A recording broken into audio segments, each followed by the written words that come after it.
Friends, जय माँ बगला मुख जय दर्शन। देखिए आज और कल, बस आज और कल की पूजा बाकी है। आज कहते हैं ना माँ का 6वां दिन है और कल 7वां दिन है। कल पूजा पूरी होगी। कल ये सारी चीज़ें, देखिए ये सारी चीज़ें जो चढ़ी हैं, सबको मजाक लग रहा है। जितने लोगों ने भी मुझसे काम चालू कराया था, ये जो भी नोट चढ़े हैं, ये नोटों में सारे नोट मिक्स है। किन्नर के दिए नोट मिक्स है, जो भी हमने जमा किए, फिर जितने लोगों ने भेजा उनके पास से, ज्वेलर के पास से छुट्टा करा के सब नोट लिए। उसमें से जितने लोगों ने पूजा कराई, उसमें से एक एक नोट उनको पूजा करके जाया जाएगा। और जो भी गहने हैं, जो भी जिनके नाम से ख़रीदा गया था, वो उनके पास चीज़ें जाएंगी। ये सारा चीज़ मंदिर में माँ को भेंट होगा। और साथ में ये देखिए माँ की साड़ी है, ये माँ की, और 2 साड़ी चढ़ाए, क्योंकि माँ बगलामुखी और धूमावती दोनों की साड़ी चढ़ाने के बाद ही ये काम पूरा होता है। ये देखिए, कहते हैं ना, हम जब भगवान की पूजा करते हैं तो लोग हमेशा सेल्फिश होते हैं, हमेशा सिर्फ अपने बारे में सोचते हैं कि हमको वो भगवान ने, अभी जैसे भगवान को मंदिर में जाना है, भगवान से हम मांगेंगे कि हमको लाखों करोड़ों का सोना दे दो, चांदी दे दो, लेकिन कभी कोई माँ को चढ़ाता नहीं। लेकिन ऐसा नहीं है। माँ बगलामुखी की पूजा अगर कर रहे हैं तो अगर आपको माँ सोने के अधिशास्त्री है, मतलब सोने के सिंहासन पे विराजमान है, तो अगर हमें ज़िंदगी भर आजीवन सोने चांदी में खेलना है तो हमें माँ को उनका दशांक देना पड़ता है। अब देखिए, ये है, मैंने माँ के लिए ये सोने की नथ ली है। जितने भी यूट्यूब सब्सक्राइबर लोगों ने मुझसे पूजा कराने में इसमें भाग लिया, और सबके पैसे मिला के मैंने सोने की नथ ली है। ये कुछ 23,000 रुपये की है। आप देख सकते हो, ऐसी कोई छोटी नहीं है, बड़ी नथ है। आपको दिखाती हूँ मैं, ऐसा कोई छोटा नथ नहीं है। अगर हाथ में भी रखो तो इतनी बड़ी नथ है ये, ठीक है। ये नथ सोने की है। ये पायल है करीबन 10,000 का। क्योंकि देखिए अक्सर क्या होता है मालूम, और ये जो 100 के नोट है, ये भेंट स्वरूप, जो भी जितने पंडित है, जितनी भी साड़ियाँ आपको दिख रही है, सारी साड़ियाँ भेंट स्वरूप, मतलब माँ की पूजा की पूर्णावती के लिए जो भी हैं, सबको ये भेंट स्वरूप साड़ी दी जाएगी।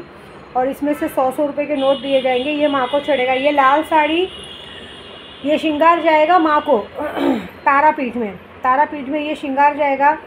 और ये जो साड़ी है नीचे, ये वाली, ये साड़ी मेरी माँ विंध्याचल को जाएगी। वहाँ पे भी नथ चढ़ेगी, लेकिन ये नथ माँ के नाक में बहुत छोटी है। वहाँ के लिए मेरे चतरा भैया नथ बनवाते हैं। वो नथ तो आप देखोगे 1 हाथ भर का होता है, बड़ा होता है। वो नथ ही कम से कम 50-60 हज़ार का होगा। वो नथ वहाँ चढ़ती है, बस साड़ी मुझे लेके जानी पड़ती है। और वहाँ ये सब चढ़ाने की ज़रूरत नहीं, वहाँ मेरे भैया खुद ही सब खरीद लेते। यहाँ तो कैसा, मैंने माँ को ये सब चीज़ें इसलिए चढ़ा रही हूँ कि हे माँ बगलामुखी, जिस तरह से आप सोने के सिंहासन पर सवार हो, इस तरह से ये जो चीज़ें मैंने आपके पास रखी है, ये सारी चीज़ों की ज़रूरत मुझे, मेरे यूट्यूब सब्सक्राइबरों को, सबको है। जब तक मैं ज़िंदा हूँ, मुझे, मेरी आने वाली 7 पीढ़ियों को, मेरे बच्चों को, मेरे पति को, कभी भी, या मेरे पूरे यूट्यूब सब्सक्राइबर को, जितने भी लोग मुझे सब्सक्राइब किए, जितने लोग मुझे रोज़ देखते हैं, उन्हें कभी भी सोने चांदी पैसे या किसी भी चीज़ की कमी नहीं होनी चाहिए। उनका सुहाग हमेशा अमर रहना चाहिए, सदा सुहागन रहना चाहिए। मैं उन सबके पैसों को मिला के उन सबकी तरफ से ये भेंट स्वरूप आपको चढ़ा रही हूँ। तो जितना भी मैंने अभी ये 7 दिन में मुझसे जितना भी पाठ हो चुका है, जितना भी जाप मुझसे बन पड़ा मैंने किया, उसमें कोई गलती टूटी हो तो माफ़ करना माँ। और सभी को ये सारी चीज़ों की फैसिलिटी देना। कहते हैं ना, काम आपका, नाम मेरा करना माँ। तो ये जो भी साड़ियाँ हैं, पंडितों में बांटी जाएगी, लोगों में पैसे बांटे जाएंगे। मैंने अक्सर देखा है लोगों को कि लोग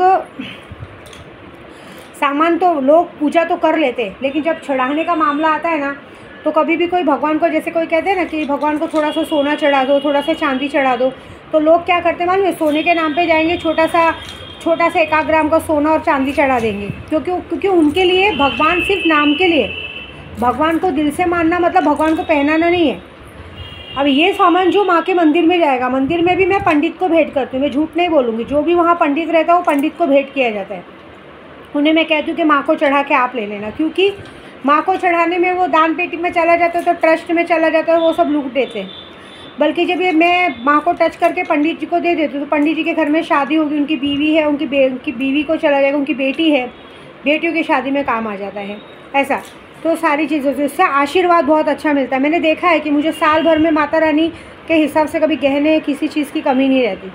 हाँ, बस एक चीज़ की कमी है घर की, मैं चाहूँगी कि माँ वो भी पूरी कर दें, सारा काम अच्छे से कर दें। और जो भी मेरा ये भेंट, छोटा सा तुच्छ भेंट है, इसे स्वीकार करें, क्योंकि मैं तो बहुत कुछ बड़ा चाहती हूँ, लेकिन अभी उतनी बड़ी बनी नहीं हूँ। लेकिन जब भी बड़ी बनूँगी, ये वादा तो है कि बहुत बड़ा ही करूँगी। और माँ से यही मनाऊँगी कि माँ मेरा घर का जो काम हो गया ना, तो ये वादा है, विद्या देवी जब तक जिंदा रहेगी, यहाँ पे आएगी दतिया में आके, पूजा अनुष्ठान होने के बाद जिस तरह से आज लोगों को साड़ी और पैसा बांट रही है ना, उस तरह से लोगों के बीच में भंडारा करवाएगी, लोगों को खाना खिलाएगी।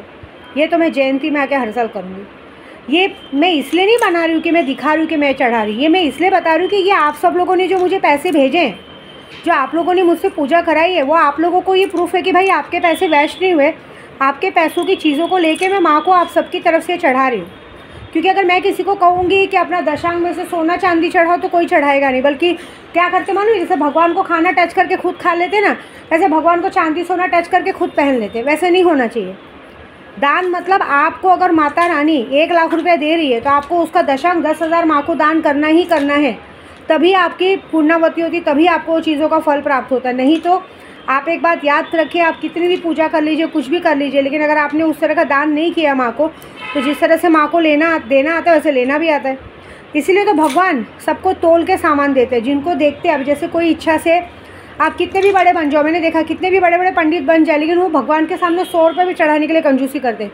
लेकिन एक एक आदमी को देखा, गरीब भी रहेंगे लेकिन तो भी अपने पर्स में से 500 रुपये निकल के चढ़ा देंगे। तो दान महाकाम है। लेकिन ये चीज़ का प्रूफ है कि सारी चीज़ें जो मैं आपको दिखा रही हूँ, आप सभी के पैसों से आई हुई चीज़ें, जो आप लोगों ने मुझे पूजा चालू कराया, सुल्तान जिन 1.5 फुटिया जिन लिया, मुझे पैसे दिए, उन सारे पैसों को, सबके पैसों को मिला के मैंने ये सामान लिया है। और ये सामान भेंट स्वरूप परसों मंदिर में दान किया जाएगा और मंदिर में दान करके दे दिया जाएगा। मंदिर के अंदर वीडियो नहीं निकाल सकती मैं, लेकिन वहाँ पे ये दान कर दूँगी, ये मेरी गारंटी। क्योंकि यहाँ सब जानते हैं कि विद्या देवी कभी ये सब चीज़ों को लेके अपने लिए वो नहीं करती है, ठीक है। जैसे ईमानदार जी की वो तांत्रिक जगह है, वहाँ तो अगर हम सलवार कुर्ता भी पहने तो माँ के पास पैर पड़ने का इजाज़त नहीं है। इसके लिए प्रूफ है कि हमें सारी चीज़ें वहाँ देंगे और सारी चीज़ों को अच्छे से चढ़ाएंगे, ठीक है। जय माता दी।